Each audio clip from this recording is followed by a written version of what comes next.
وَأَنزَلْنَا إِلَيْكَ الذِّكْرَ لِتُبَيِّنَ لِلنَّاسِ مَا نُزِّلَ إِلَيْهِمْ وَلَعَلَّهُمْ يَتَفَكَّرُونَ.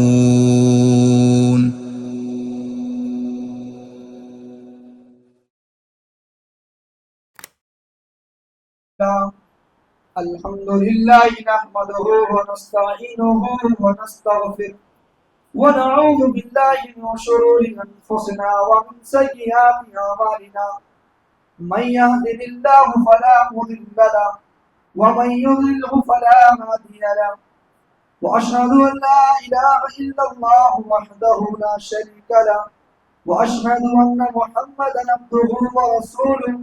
أما بعد فإن خير الحديث كتاب الله وخير الهدي هدي محمد صلى الله عليه وسلم وشر الأمور محدثاتها وكل محدثة بدعة وكل بدعة ضلالة وكل ضلالة في النار. أعوذ بالله من الشيطان الرجيم. بسم الله الرحمن الرحيم.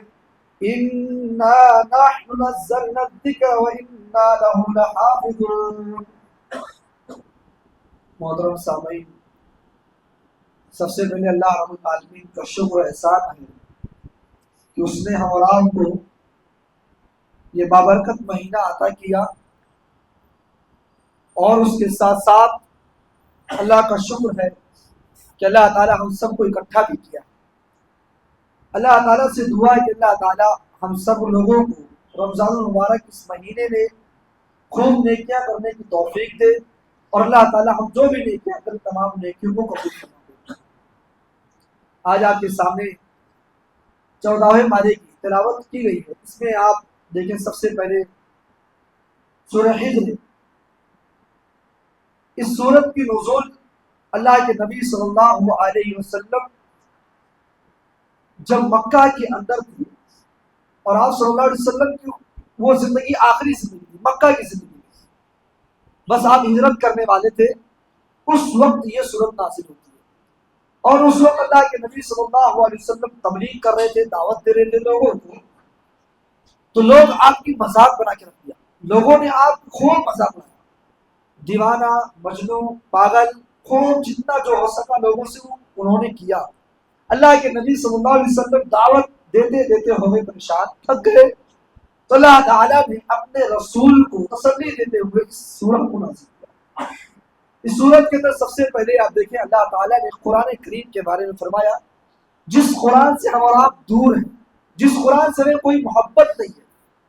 اللہ تبارک و تعالیٰ نے فرمایا کہ انا نحن نزلنا الذکر وانا، کہ قرآن کو ہم نے نازل کیا، قرآن کو ہم نے اتارا، اور اس کی حفاظت بھی ہم ہی کریں گے۔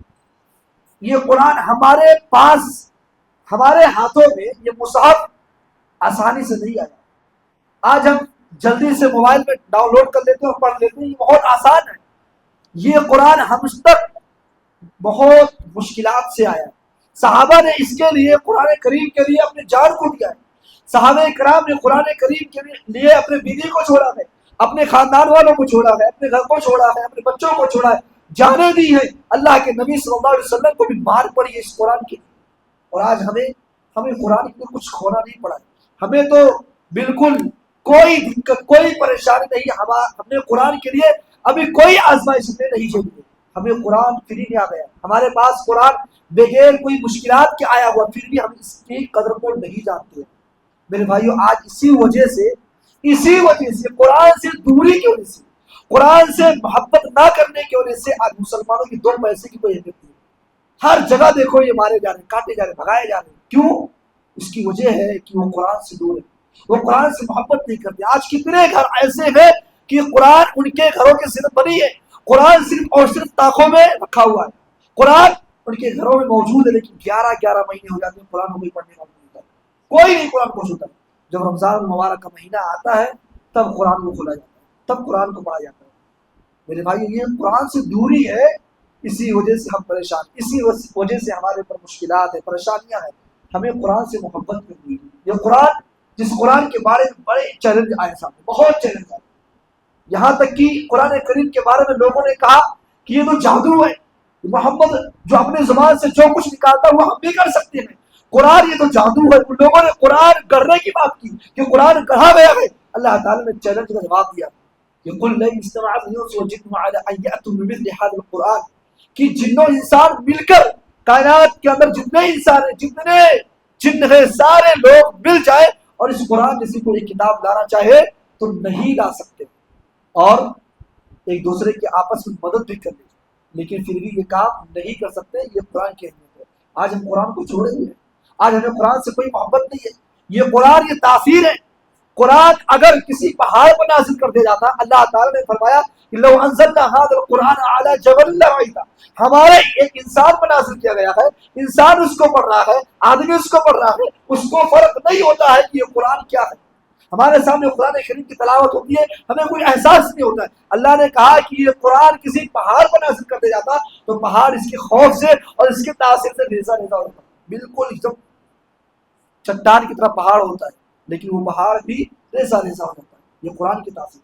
کتنے سخت دل، کتنے سخت دل حضرت عمر فاروق رضی اللہ تعالیٰ عنہ تھے، لیکن قرآن کی آیت سنے ان کے دل کو بھی نرم کر دیا اس قرآن. لیکن ہمارے دل کیسے، ہم کس قدر اور کس قدر پتھر ہو چکے ہیں. یہ قرآن کی تلاوت ہوتی ہے اور ہمیں پھر بھی احساس نہیں ہوتا. میرے بھائیوں، قرآن سے جڑنے کی کوشش کریں. قرآن سے یہ جو دوری ہے اس دوری کو ہمیں اور آپ کو قربت میں بدلنی ہوگی. قرآن سے ہم لوگ قریب ہونا ہوگا اگر ہم چاہتے ہیں کہ ہماری زندگی میں پریشانیاں ہٹ جائیں، ہماری زندگی میں خوشحالی آ جائے تو قرآن سے ہمیں جڑنا ہوگا. آپ دیکھیں حضرت انس بن مالک رضی اللہ تعالیٰ عنہ کہتے ہیں کہ قرآن اگر تم قرآن سے جڑ جاؤ گے تو یہ قرآن اللہ کو تمہیں خاص بندہ بنا دے گا. یہ قرآن تم کو اللہ رب العالمین کا خاص بندہ بنا دے گا. اللہ کے نبی صلی اللہ علیہ وسلم کے پیارے صحابی انس بن مالک کہتے ہیں انا للہ اہلین من الناس، کہ اللہ کے کچھ خاص بندے ہیں. اللہ کے نبی نے فرمایا کہ اللہ تبارک و تعالیٰ کے کچھ خاص بندے ہیں. صحابہ عرض کرتے ہیں اللہ کے نبی وہ خاص بندے کون ہیں؟ اللہ کے نبی کہتے ہیں اہل القرآن و اہل اللہ و خاصہ، جو اہل قرآن ہے، جو قرآن پڑھتے ہیں، یہ اللہ تبارک و تعالیٰ کے خاص بندے ہیں. اگر اللہ کا خاص بندہ بننا ہے، اللہ رب العالمین کا مہمان بننا ہے تو اس قرآن سے جڑ جاؤ، قرآن سے محبت کرنا شروع کر دو. زندگی کی جو بھی پریشانیاں ہیں یہ زندگی کی پریشانی کو ختم کر دے گا. اس لیے میرے بھائیوں قرآن سے جڑو.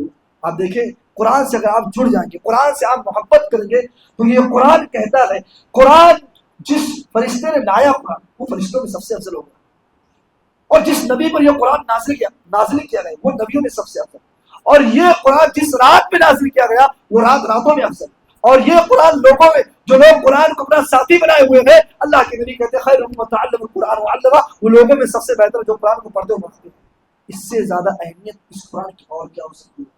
لہٰذا میرے بھائی ہم قرآن سے جڑیں، قرآن سے محبت کریں، اور اگر ہم قرآن سے محبت نہیں کریں گے، قرآن سے دور ہوتے چلے جائیں گے تو ہم گمراہی کے راستے کو پکڑ لیں گے. لہٰذا ہم قرآن سے جڑنے کی ضرورت ہے. اس کے بعد اللہ تبارک و تعالیٰ نے جنت کا نقشہ کھینچا ہے کہ جنت کے بارے میں اللہ تبارک و تعالیٰ نے فرمایا کہ ان المتقین فی جنات و عیون، یقیناً متقی لوگ فی جنات و عیون، وہ جنتوں کے اندر ہوں گے اور جنتوں کے باغات میں ہوں گے. جنت کے اندر جو چشمے ہیں اس کے اندر وہ موجود ہوں گے. کون لوگ؟ متقی لوگ. یہ رمضان مبارک کا مہینہ چل رہا ہے، یہ ماہ رمضان کا مہینہ ہے. اس کا مقصد کیا؟ لعلکم تتقون، تاکہ تم متقی بن جاؤ. میرے بھائیوں اگر آپ روزہ رکھتے ہیں، اگر آپ نے رمضان مبارک کا مہینہ پایا ہے اور اس مہینے کی آپ قدر نہیں کرتے ہیں، یا آپ اس مہینے میں اپنے آپ کو چینج تو کیا لیکن رمضان کے بعد وہی برائی آپ کے اندر موجود ہے، آپ متقی نہ بن سکے، آپ تقوی والے نہ بن سکے، تو یاد رکھو آپ اس آیت کے زمرے میں نہیں آئیں گے. اللہ نے فرمایا ان المتقین فی جنات و عیون، یقین متقیوں کو اللہ تبارک و تعالیٰ جنت کے اندر اور اس کے چشموں میں جاری کرے گا، اس کے چشموں میں رکھے گا، اس کے نہر اور اس کے باغات کو وہ جنتی فائدہ اٹھائیں گے. اور یہی نہیں بلکہ ادخلوها بسلام، وہ جنت کے اندر سلامتی کے ساتھ داخل ہوں گے اور وہاں امن و امان کے ساتھ ہوں گے. اور دنیا کے اندر جو کسی سے کینہ اور بغض ہمارے دلوں میں ایک دوسرے کے بارے میں ہے، اللہ تبارک و تعالیٰ کہہ رہے ہیں وَنَزَعْنَا مَا فِي صُدُورِهِمْ، اللہ تبارک و تعالیٰ ان کے دلوں سے مِنْ غِلٍّ إِخْوَانًا، بھائیوں کے دلوں سے ان کی دشمنی کو، ان کے کینہ کو، ان کے بغض کو نکال کر باہر پھینکے گا. اور عَلَىٰ سُرُرٍ مُتَقَابِلِينَ، اور یہ جنتی آپس میں ایک دوسرے کے سامنے تخت پر آمنے سامنے بیٹھے ہوں گے. آمنے سامنے بیٹھے ہوں گے اور کوئی دشمنی نہیں ہوگی. اور اللہ نے فرمایا لا یمسہ فیہا نصب، کوئی پریشانی ان کو نہیں پہنچی، کوئی تکلیف ان کو نہیں پہنچی. اور وما هم منہا بمخرجین، اور کبھی جنت سے نکالے نہیں جائیں گے. متقی لوگ جب جنت میں چلے جائیں گے تو ان کی مہمان نوازی ہوگا کہ وہ اپنے اس امان کے ساتھ وہاں ہوں گے، اور ان کے دل میں اگر کسی کے بارے میں بغض اور کینہ ہے اللہ اس دل کو دھل دے گا اور ان کو کوئی پریشانی نہیں پہنچے گی اور جنت سے نکالے نہیں جائیں گے. اللہ کے نبی کو حکم دیا جا رہا ہے نبی عبادی، اے میرے نبی میرے بندوں کو بتا دیجئے انی انا الغفور الرحیم، کہ آپ کا رب بہت ہی رحم و کریم ہے، بخشنے والا معاف کرنے والا ہے. اس کے فوراً بعد اللہ تبارک و تعالیٰ نے واؤ کے ساتھ کہا وَأَنَّ عَذَابِي هُوَ الْعَذَابُ الْأَلِيمُ، اے نبی آپ میرے بندوں کو یہ بھی بتا دیجئے کہ آپ کے رب کا عذاب بھی بڑا سخت ہے. پتہ یہ چلا اس آیت سے یہاں تو متقیوں کی تعریف ہو رہی ہے کہ متقیوں کو اللہ جنت میں ایسے ایسے رکھے گا، اور اللہ یہ بھی اپنے بارے میں بتلا رہا ہے کہ اللہ اے نبی آپ میرے بندوں کو بتائیے کہ اللہ تبارک و تعالیٰ بہت ہی رحم و کریم ہے. اب یہ آدمی یہ نہ سوچے کہ اللہ تبارک و تعالیٰ رحم و کریم ہے، معاف کرنے والا بخشنے والا ہے تو اب نماز پڑھنے کی کوئی ضرورت نہیں، اب روزہ رکھنے کی کوئی ضرورت نہیں ہے نا. اللہ تو رحم ہے، معاف کرنے والا بخش دے گا، نماز پڑھنے کی کیا ضرورت ہے. اللہ نے اسی آیت کے فوراً بعد اپنے نبی سے یہ بھی کہلوا دیا کہ اے نبی میرے بندوں کو یہ بھی بتا دیجئے کہ اللہ کا عذاب بھی بڑا سخت ہے. پتہ یہ چلا کہ دونوں معاملات ہیں. اگر تم گناہ کرو گے تو اللہ یہ نہیں دیکھے گا تم کیا ہو کیا نہیں ہو، اللہ تم کو سزا بھی دے گا. پتہ یہ چلا کہ ہمیں اللہ تعالیٰ کی رحمت اور اللہ کے عذاب دونوں چیزوں کو نظر اور ذہن میں رکھنا چاہیے. اللہ کی رحمت بھی بہت خوب ہے اور اللہ کا عذاب بھی بہت سخت ہے، لہذا دونوں چیزوں کو ذہن و دماغ میں رکھتے ہوئے اپنی زندگی کو گزارنا چاہیے. اس کے بعد اللہ تبارک و تعالیٰ نے اس سورت کے آخر میں ایک آیت جو ہمیشہ ذہن و دماغ کو چھیڑتی رہتی ہے. آدمی ابھی رمضان مبارک کے مہینے میں خوب عبادت کر رہا ہے، وہ نماز بھی پڑھنے آتا ہے، وہ تراویح کو فرض سمجھ لیا ہے، میری عشاء کی نماز نہ چھوٹنے پائے، ظہر کی چھوٹ جائے چلے گا، عصر کی چھوٹ جائے چلے گا، عشاء میں پہنچ کے تراویح جماعت کے ساتھ امام کے ساتھ پڑھنا ہے. یہ ہم اور آپ اپنے آپ کو خوش قسمتی بھی سمجھتے ہیں اور اس کو لازم بھی پکڑے ہوئے ہیں. میرے بھائیوں اللہ کا شکر ہے، اچھی بات ہے، آپ سوچئے پڑھیے، لیکن رمضان کے بعد بھی یہ عمل ہونا چاہیے. اور رمضان کے بعد نہیں، جب تک آپ کو اللہ نے زندگی دی ہے اس وقت تک یہ عمل جاری رہنا چاہیے. یہ نہیں کہ عید کی نماز کے بعد اب آپ ظہر سے غائب، اب کوئی ٹینشن نہیں، رمضان اگلے سال ملیں گے، زندگی رہی تو نہیں. اللہ نے کہا وَاعْبُدْ رَبَّكَ حَتَّى يَأْتِيَكَ الْيَقِينُ، آپ تراویح پڑھتے ہیں، آپ پنج وقتہ نماز پڑھتے ہیں، آپ روزہ رکھتے ہیں اور آپ دین کے کام بھی کرتے ہیں، آپ صدقہ و خیرات بھی کرتے ہیں، لیکن کیا آپ سوچے کہ ایک مہینہ سے کیا اللہ تبارک و تعالیٰ اسی رمضان کا مالک ہے؟ کیا ہم اس رب کو صرف رمضان میں رب کہیں گے؟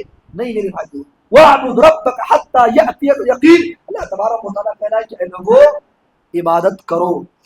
کب تک؟ جب تک موت نہ آ جائے. اور اگر کوئی آدمی رمضان کے بعد اسی برائی میں مبتلا ہوا کہ اس کے رمضان کا مطلب کیا ہوا، اس نے ٹریننگ کیا لیا، اس نے سیکھا کیا، وہ رمضان میں بہت ساری محنتیں کی ہے، بہت ساری جو چیزیں اپنی قوت کو صرف کیا ہے، اپنے مال کو صرف کیا ہے، اسی طریقے سے اس نے جو ہے راتوں کو چکر قرآن کریم کی تلاوت کی ہے، لیکن رمضان کے بعد یہ ساری چیزیں کہاں گئی؟ رمضان کے بعد کیا وہ کرنا؟ اگر آپ چاہتے ہو کہ رمضان کا فائدہ مل جائے تو فائدہ یہی ہوگا، چھوٹی سی بات ایک لفظ میں آپ متقی بن جائے. اور متقی وہی ہوگا جو رمضان مبارک کے مہینے کے اندر جو نیکیاں کیا ہے اور وہ نیکیاں اس کی موت تک جاری رہے. لہذا پتہ یہ چلا کہ اللہ تعالیٰ کی عبادت موت تک کرنی ہے. اسی لیے آپ دیکھیں بعض روایتوں میں آتا ہے کہ نماز جنگ کی حالت میں بھی معاف نہیں ہے، یہاں تک کہ موت کا فرشتہ آپ کے پاس آ گیا ہے اس وقت میں بھی آپ کو نماز نہیں چھوڑنی ہے. آپ چاہے اشارے سے پڑھیں، آپ جو ہے جو طریقہ اللہ کے نبی صلی اللہ علیہ وسلم نے بتلایا ہے ویسے ہی آپ پڑھیں، لیکن آپ کو پڑھنا ہوگا. یہ ہے عبادت موت تک، لہذا ہمیں موت تک اپنی عبادت کو جاری رکھنا چاہیے. اس کے بعد سورہ نحل آپ کے سامنے شروع ہوتی ہے. اس سورت کے اندر اللہ تبارک و تعالیٰ شروع میں اپنی بہت ساری نعمتوں کا تذکرہ کیا، بہت ساری نعمتوں کا. ایک ایک نعمتیں مختصر سے وقت میں آپ کے سامنے. سب سے پہلے اللہ نے کہا یہ خلق الانسان من نطفہ، کہ ہم نے انسان کو ایک حقیر پانی سے پیدا کیا، لیکن یہ انسان کیا کہ آپس میں جھگڑا کرنے لگا. جھگڑالو ہوگا، کھلا کھلا وہ جھگڑا کرنے لگا. اس کے بعد اللہ نے کہا والانعام، ہم نے چوپائے جانوروں کو پیدا کیا. خلقہا، ہم نے کس نے پیدا کیا؟ انسانوں کے لیے پیدا کیا. لکم فیہا دفء، کیوں؟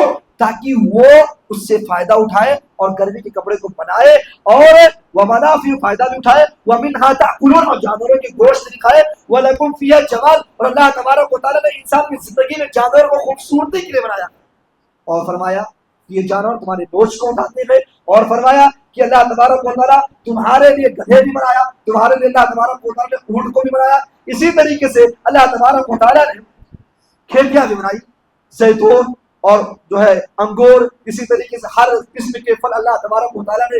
یہ اللہ اپنی نعمتوں کا تذکرہ کر رہا ہے. اس کے بعد اللہ نے فرمایا وَسَخَّرَ لَكُمُ اللَّيْلَ وَالنَّهَارَ، اللہ تبارک و تعالیٰ نے رات بنایا اور دن، سورج، چاند، ستارے، اور یہ ساری چیزوں کو بیان کرنے کے بعد ہے اللہ ایک ایک نعمتوں کو، سمندر کو بنایا، سمندر کے اندر مچھلیاں ہیں، اللہ نے اس مچھلی کو کیا کہا؟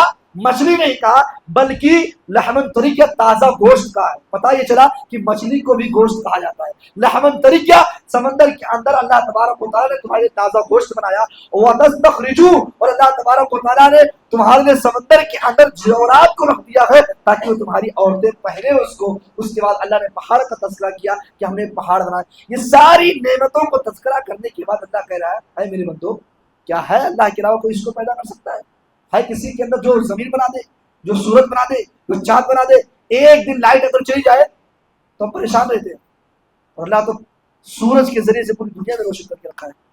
تو یہ اللہ کی نعمتوں کا تذکرہ ہے. اللہ نے کہا ہے میرے بندو وَإِن تَعُدُّوا نِعْمَتَ اللَّهِ لَا تُحْصُوهَا، میں کن کن نعمتوں کا تذکرہ کروں، میں کن کن نعمتوں کا تذکرہ کروں. کہا وَإِن تَعُدُّوا نِعْمَتَ اللَّهِ، تم اللہ کی نعمتوں کو کبھی گن نہیں سکتے. زندگی میں آپ صبح سے لے کے شام تک جو کچھ کرو آپ گننا چاہو نہیں گن سکتے ہو. اور اللہ کی ایک ایک نعمتیں، ساری نعمتیں بہت بڑی اور نعمتیں ہیں. انسان اس کو کسی بھی نعمت کو معمولی نعمت نہ سمجھے.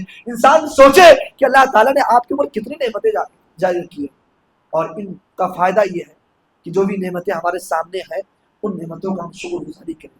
اللہ نے ایک ہی چیز کہا، اور اللہ اپنے بندوں سے یہی چاہتا ہے کہ میں اپنے بندوں کو بہت کچھ دینا چاہتا ہوں. بندہ میری نعمتوں کا شکر گزاری تو کرے. وَإِذْ تَعَذَّنَ رَبُّكُمْ لَئِن شَكَرْتُمْ لَأَزِيدَنَّكُمْ، اے میرے بندو اگر تم اللہ تبارک و تعالیٰ کی نعمتوں کی شکر گزاری کرو گے تو اللہ تبارک و تعالیٰ کیا کرے گا؟ تمہیں مزید دے گا، تم کو بہت دے گا. لیکن اگر کسی نعمت کی انکار کرو گے، آپ نے نعمتوں کا انکار کیا تو اللہ تعالیٰ اس نعمت کو بھی چھین لے گا اور مصیبتوں سے اور دردناک عذاب سے مبتلا کر دے گا. لہذا اللہ تعالیٰ کی جو بھی نعمتیں ہم پر ہیں ان نعمتوں کو، اللہ ان نعمتوں کو یاد کرانے کے مطلب کوئی احسان نہیں جتلا رہا ہے، بندوں کو بتا رہا ہے آئے میرے بندوں یہ اتنی نعمتیں ہیں. اگر تمہارے ذہن و دماغ میں یہ ہے کہ اللہ کی نعمتوں کو ہم گن لیں گے تو اللہ نے بہت ساری نعمتوں کو شمار کرنے کے بعد کہا وَإِن تَعُدُّوا نِعْمَتَ اللَّهِ، اللہ کی کسی نعمت کو آپ گن نہیں سکتے. بہت ساری نعمتیں ہیں، اللہ کون کون سی نعمتوں کو یاد دلائے. لہذا اللہ تعالیٰ یہ بتانا چاہتا ہے کہ اے میرے بندو اللہ کی جو نعمتوں سے تم فائدہ اٹھاتے ہو سوچو کہ ان نعمتوں کو کوئی اور ہے، اللہ کے علاوہ کوئی اور پیدا کر سکتا نہیں کر سکتا ہے. لہذا اس میں اللہ کی وحدانیت بھی معلوم ہوتی ہے، اور اللہ تبارک و تعالیٰ جو نعمتیں ہمیں دی ہیں ان نعمتوں پہ ہمیں شکر گزاری کرنی چاہیے. اس کے بعد اللہ تبارک و تعالیٰ نے ہر امت میں جتنے بھی انبیاء آئے ہیں سارے نبیوں کا، سارے انبیاء کا ایک ہی پیغام تھا کہ وہ لا الہ الا اللہ، اللہ کے سوا کوئی معبود نہیں ہے. اسی کا پیغام دینے آئے سارے نبی.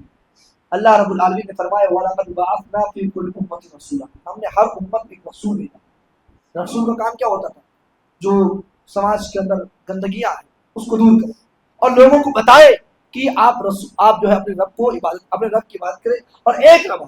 رسول کا کام یہ ہوتا تھا کہ جو لوگ بگڑے ہوئے ہیں، جو لوگ غلط راستے پہ چل چکے ہیں ان کو صحیح راستے پہ لانا ہے. اللہ تعالیٰ نے سارے رسولوں کو یہی پیغام دیا کہ جاؤ دنیا والوں کو بتاؤ کہ اللہ کے سوا کوئی معبود نہیں ہے، اور ان اعبدوا اللہ واجتنبوا الطاغوت، اللہ کی عبادت کرو اور طاغوت کی عبادت سے بچو. طاغوت کسے کہتے ہیں؟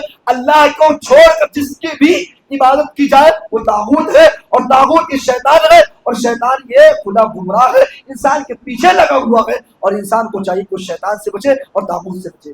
اس کے بعد اللہ تبارک و تعالیٰ نے بیٹیوں کا تذکرہ کیا اور زمانے جاہلیت کے بارے میں بتایا کہ وہاں اس وقت یہ معاملہ تھا. آج کے دور میں اور پچھلے دور میں کتنا فرق ہے. آپ دیکھیں کہ ہمیں اور آپ کو اللہ رب العالمین نے جو نعمت دی ہے ان نعمتوں میں سے بہت بڑی نعمت جناب محمد رسول اللہ صلی اللہ علیہ وسلم کا ہمیں مل جانا ہے۔ اللہ تبارک و تعالیٰ نے ہمیں محمد رسول اللہ جیسا ایک رسول بھیجا صلی اللہ علیہ وسلم۔ وہ رسول جو آنے سے پہلے لوگوں کی حالات کیا تھی کہ اگر کوئی بچی پیدا ہوتی تھی، لوگوں کی نظر میں بچیاں اتنی زیادہ کمزور تھی اور اتنی زیادہ حقیر تھی کہ لوگ کیا کرتے تھے کہ جب کوئی بچی پیدا ہوتی تھی، بیٹی پیدا ہوتی تھی، تو لوگ کیا کرتے تھے؟ نظروں سے اس کو گرا دیتے تھے اور اپنے چہروں کو چھپاتے تھے، بہت غصہ ہوتے تھے، سماج والوں سے ملتے نہیں تھے اور کہ ہماری ناک کٹ گئی ہے، بیٹی پیدا ہوئی ہے۔ ایک ہی راستہ ان لوگوں کے پاس ہوتا تھا، قرآن نے ذکر کیا ہے کہ یدسہ فی التراب، اس کو کیا کرے؟ مٹی میں دفن کر دے۔ ایک ہی راستہ ہوتا تھا۔ اگر بیٹی ہو جائے ان لوگوں کے پاس تو ہم کیا کرتے تھے؟ اپنے چہرے کو لوگوں سے چھپاتے تھے، باہر نہیں نکلتے تھے، یہاں تک کہ ان کے ذہن میں یہ آ جاتا کہ بیٹی کو اب دفن کر دیا جائے۔ جب تک دفن نہیں کر دیتے جب تک وہ سماج والوں سے اپنی آنکھ سے ملا کے بات نہیں کرتے۔ یہ صرف جوان جاہلیت کا ہے۔ اللہ کے نبی آئے، اس برائی کو آپ نے ختم کیا۔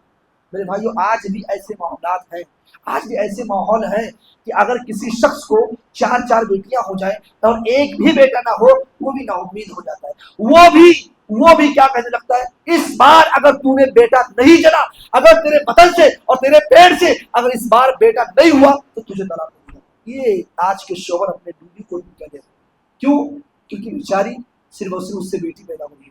میرے بھائیوں آپ کی عورت کے بس میں نہیں ہے کہ وہ صرف اور صرف بیٹی پیدا کرے یا صرف اور صرف بیٹا پیدا کرے۔ یہ اللہ رب العالمین کا ہے۔ اللہ جس کو چاہے بیٹا دے، جس کو چاہے بیٹی دے، جس کو چاہے کچھ بھی نہ دے اور جس کو چاہے دونوں دے دے۔ لہذا میرے بھائیوں بیٹیوں کو بوجھ نہ سمجھو۔ اللہ کے نبی کی ایک پیاری حدیث یاد آتی ہے کہ من آل جاریت حتی تبلغ جاء یوم القیامہ، اللہ کے نبی کہتے ہیں کہ جس کے پاس 2 بیٹیاں ہو، بعض روایتوں میں 3 کا لفظ ہے کہ جس کے پاس 2 یا 3 بیٹیاں ہو اور اس نے اپنے بیٹیوں کی کفالت بہت اچھے طریقے سے کیا تو یاد رکھو قیامت کے دن انا وہ فی الجنت کایتن، میں اور وہ شخص جنت میں ایسے اور میرے سے یہ جمہوریہ آپس میں ملی ہوئی ہے۔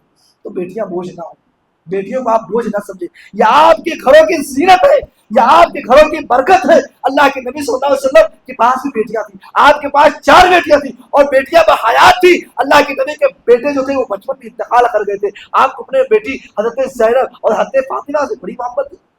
تو میرے بھائیوں بیٹیوں سے محبت کرو، بیٹیوں کو بوجھ نہ سمجھا جائے۔ قرآن کریم کی آیت ہمیں بتاتی ہے اگر کوئی آدمی بیٹیوں کے پیدائش پر اس کے چہرے پر مایوسی آتی ہے، اللہ کی قسم وہ جناب محمد رسول اللہ صلی اللہ علیہ وسلم کے امتیوں میں شمار نہ بلکہ وہ زمانہ جاہلیت کی اس کے پاس ایک صفت موجود ہے۔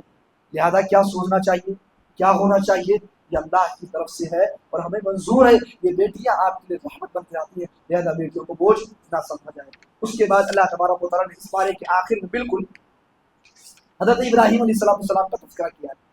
اللہ تبارک و تعالیٰ نے ابراہیم علیہ السلام کے بارے میں فرمایا کہ ان ابراہیم کان امۃ قانتا للہ حنیفا، کہ ابراہیم بے شک یہ ایک امت کے برابر تھے، ایک امت کی۔ حضرت ابراہیم علیہ السلام کو اللہ تبارک و تعالیٰ نے کہا کہ یہ ایک امت کے برابر تھے اور یہ اپنے رب کی یکسو ہو کر عبادت کرتے تھے۔ اللہ ساری دنیا والوں سے کٹ کر اپنے رب کو یاد کرتے تھے اور فرمایا وَلَمْ يَكُنْ مِنَ الْمُشْرِكِينَ، ابراہیم علیہ السلام مشرک نہیں تھے۔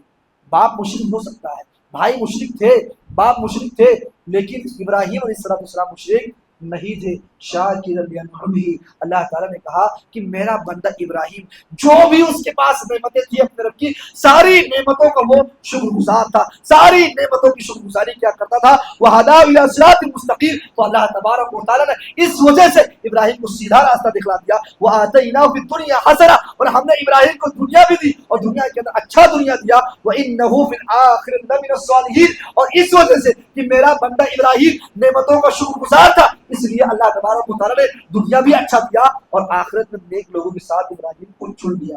لہذا میرے بھائیوں اس آیت سے معلوم یہ ہوا کہ ابراہیم کی فضیلت، حضرت ابراہیم علیہ السلام کی فضیلت، اور دوسری بات یہ معلوم ہوئی کہ اگر آپ بھی اللہ کی نعمتوں کی شکر گزاری کریں گے، اللہ کی نعمتوں کی ایک ایک نعمتیں جو بھی ہمیں ملی ہے اللہ تعالیٰ کی نعمتوں کو ہم شکر گزار بن کر رہیں گے تو اللہ تبارک و تعالیٰ بھی ہمیں دنیا اچھا دے گا۔ اگر دنیا کی اچھائی چاہتے ہیں، اگر آپ چاہتے ہو کہ اللہ تبارک و تعالیٰ آپ کی دنیا کو بہتر بنا دے تو آپ اللہ کی نعمتوں کا شکر کریں، اور اگر آپ چاہتے ہو کہ اللہ تبارک و تعالیٰ آپ کو نیک لوگوں کے ساتھ کھڑا کرے تو آپ کو اللہ کی نعمتوں کا شکر ادا کرنا پڑے گا۔ لہذا اللہ تعالیٰ سے انہیں چند نکات پر دعا ہے کہ اللہ تبارک و تعالیٰ ہم تمام لوگوں کو اپنی نعمتوں کا شکر گزار بندہ بنا دے۔ اللہ تعالیٰ سے دعا ہے کہ اللہ تعالیٰ ہمارے سماج میں جو بھی بگاڑ ہوں، چاہے وہ بیٹیوں کے تعلق سے ہو یا ہمارے اخلاقی تعلق سے ہو یا ہماری عبادتوں کے تعلق سے ہو، اللہ تعالیٰ ان تمام کمیوں کو پورا کر دے۔ اللہ تعالیٰ ہمیں کتاب و سنت کے مطابق زندگی گزارنے کی توفیق دے۔ آمین۔ وآخر دعوانا الحمد للہ رب العالمین۔ السلام علیکم۔